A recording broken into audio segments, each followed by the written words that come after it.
from Imagine This Art and Music Studio, and today we are going to be going over a lesson for Art 2, which is ages 8 to 12. And today we will be going over body proportions because we've been going over life drawings. And we're just going to continue that lesson today. Now, body proportions can be a little difficult, but I just want you to know, as our good friend Bob Ross once said, there are no mistakes, only happy accidents.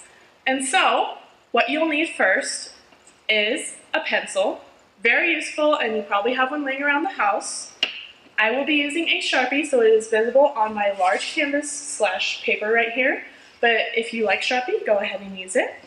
And then you'll just need a piece of paper. So I have my little friend here to help me out, and we're going to be going over body proportions. Now I'm just going to say this really quick. I'm just generalizing body proportions. Everyone has their own unique shape and beautiful style with their bodies, and I'm not trying to say that one is superior to the other. We're just going over the generals, and next week we will be going over different sizing and how to incorporate everyone's uniqueness. But today we're just going to be covering the generals. So, first thing first is I want to emphasize that we're not just going to say, oh, draw this person, and not give you any instruction, because that's not helpful. And saying draw this person is very intimidating. So what we need to do first is we need to break this person down into shapes. This little one figure that I have right here is super helpful in showing those shapes to you. I'm just going to change up his pose a bit. That way he has a more interesting pose to him. Okay, so let's say we're drawing this little guy right here. What we're not going to want to do is we're going to say, oh, I'm going to draw like every detail of the arm, no. That is just a headache waiting to happen. So what we're going to do first, and it sounds sort of crazy, but I want you to create sort of like a stick figure out of this guy. Now hear me out. What we're doing is we're creating a line of motion. A line of motion is like a skeleton for the person. So I'm going to look at my little guy here, and he has a pretty central line of motion going throughout the core of his body. Granted, it's because he has a pole in him and it's keeping him that way. But I'm also going to pay attention to his arms and see how they fold and see how they move. So first of all, let's break this down into shapes. The head is a basic circle. So I'm just going to start off with the head up here. And right now we're just creating a stick figure, and we're going to add some meat to that skeletal bones in just a second. So then I'm going to focus on the line of motion through the torso right here. Now he has a pretty straight torso. He's not like bending or anything. So I'm just going to draw a straight line going down for that torso area. And now, going off from that, I'm going to pay attention to the line of the arms and the legs. Now he's just having a little happy dance. I imagine he's just jumping in the air for joy at the moment because he's in art classes and he's having fun. So what we're going to do, so this arm's bent a little bit this way. I might be drawing in reverse. And I'm just going to do very loose lines. I'm not going to think about it too much. I'm just going to do very fun, loose lines.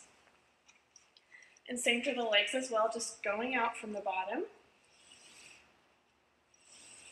And now you have a little stick man, and I know you don't think that's impressive. Like, I've drawn millions of these. How is that supposed to help? Well, now we have the line of motion / skeleton. We can build off of it and give it some muscle and some properties of being more human. So what I'm going to do now is I'm going to start building shapes on top of it. So as we talked about, the head is very much like a circle, but you'll notice that most people don't have a perfectly round head like a Disney cartoon. So we're going to give it a little bit of a chin right now. So for a chin, you typically go from the center of the circle downward, and I'm just going to do a half circle and meet it up to the other side of that circle, just creating a little mound coming off of it. So there we have a head right here. And the next shape we're going to do is actually the torso. We're not going to go into the neck quite a bit, just because I want to get that torso shape in first. So the torso starts between the two shoulders, so the two arms. And this figure is really great for showing you the different shapes, just because it lines it out for you. But I'm going to break it down just a bit more, because some of these shapes aren't that applicable or seen that often. So what I'm going to do is, the torso I consider to be like a rectangle. So I'm just going to draw that right between the shoulders, going about halfway between my torso line. Just drawing a little rectangle. And so now we have the torso right here. And so now we can connect the neck to the torso. Now, I gave them a very long neck, but that's okay. You're meant, like we said, Bob Ross, there are no mistakes, only happy accidents, and you're learning, so it's important. So there are very rarely absolutely straight lines within the human form, and this applies to the neck as well. So what I'm going to do is I'm going to start from the head, then once I reach the shoulders or my rectangle, I'm going to curve it ever so slightly. That way it meets up almost with the corners of the rectangle. And there you have your lovely little neck. And then we're going to go down to the hips. Now, you can do it the way it is within this figure. He is connected with a circle in his center with a square bottom. But I'm going to do it just a little bit differently. I'm going to create a triangle going down towards the legs. And this will be your hip area. Now, depending on how big you want your figure to be, you can change the sizes to any of these proportions, but again, we're just covering the generals at the moment. Okay, so now we have the middle part of a person. Now we need to add all these expressive limbs coming out from it. So what we're going to do is actually very similar to what this model is right here. If you'll notice, he has circles joining all of his joints to help movement. And that's exactly what we're going to do. So imagine that the shoulder is right here on the edge of this rectangle. You're going to draw a circle, and it's not going to be super big, but you're going to draw two circles on, well, one circle on either side, two circles total, and then off of that you're going to draw a long oval, almost as if you're drawing a pickle going off of the rectangle. You want it to go about halfway across your line, because this is where it's going to be the middle of your arm, where your elbow is, and you want to make sure that you convey the bendability of the arm. I'm just going to copy this onto the other side, going about halfway, making a very long pickle. Okay, so now I have two pickles, so I'm going to draw another circle within the end of that pickle right here. And this is the joint where the elbow would be. Now I'm taking some liberties and I'm changing the position a bit, but that is up to you. If you want to copy exactly the way the figure is, you're more than welcome to pause and really look at it and copy its exactness. I'm going to take a few artistic liberties, which as an artist you are allowed to have. But basically what you're going to do next is you're going to create another pickle going off of this center circle. I'm just going to bring that close to the end of my line here. And it looks very, very abstract and not very much like a person yet. But if you're doing this with a pencil, you can erase a lot of these lines later, so no worries. Just going to draw the other line going this way. Right, and so now we have the construction for the two arms. I'm going to add one more smaller circle to the end of this one, and this is going to be the wrist joint. Now, from this joint, depending on how constructed you want to get with the hands, I'm going to do it very loosely, and we can add more detailing later. I'm going to do it very similar to how our little man has it right here, and he has some like cropped circular hands, almost half circles, or triangles, however you would like to do it. I probably will do a triangle just for the easiness of it.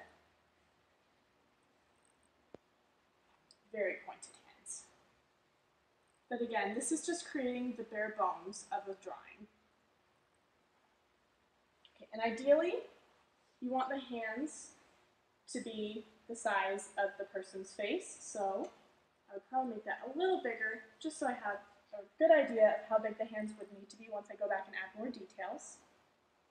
But once you have that, you are done with the arms. And so next we're going to go into the legs. And the legs are actually very similar to the arms and how they're constructed. You have circles going right here, right where the knee is, and right by the foot. So it's very similar. So right here we have the hips right here, and our legs go down from the hips. So what I'm going to do is I'm actually going to put circles more towards the top of this triangle right here, close to the rectangle but not touching it. I'm just going to put them right inside, one on either side.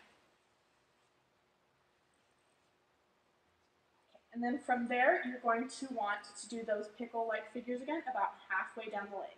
Now his legs are a little skewed out, so I need to plan for that as well. And they don't have to match up with your motion lines or lines of motion. These are really a guideline to tell you where the body is moving. You're free to change that anytime. It's just to give you a guideline as to how to draw your body. So, drawing his legs, I'm going to go down a bit, about halfway. That is where the bend of the knee is. You're going to want these to be a little bigger because you'll notice that half the time legs are a bit bigger than your arms, but again, it's different for every person. We're just covering generals at the moment.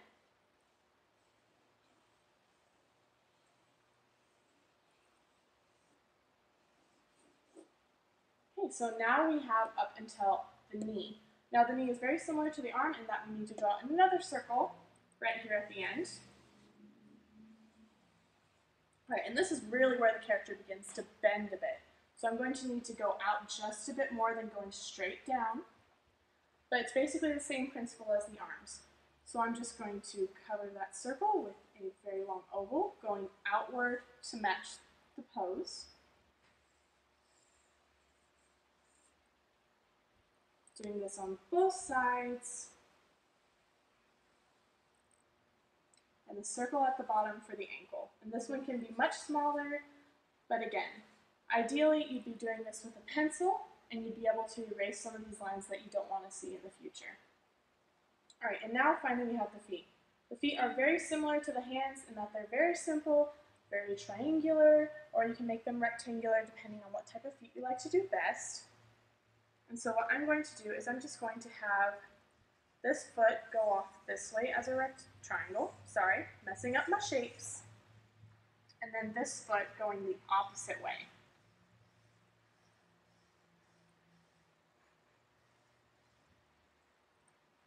All right, and then you have a complete figure right here. Now with a pencil, I would go back in and erase the forms I don't want, such as this line crossing the neck right here, this circle within the head, and tons of other construction to have a perfect outline. But ideally what I could do is I could just go in around the edge, maybe with a Sharpie or just darker with a pencil, really outline the parts that I want to stay of the figure. Now my Sharpie is starting to die just a little bit, so I'm sorry if it's not very visible at the moment. But ideally what you would have is a very nice figure to go off of. And so we need more practice in this. It's a hard idea. So at the very end of this video, I'm going to put a few images of different people in motion, such as ballerinas and athletes. I want you to practice trying to find the center motion of line and building off of it to create a character. But other than that, that's our lesson for today. I hope you had fun, and if you want to share your images with us, we would love to see them. Have a good day.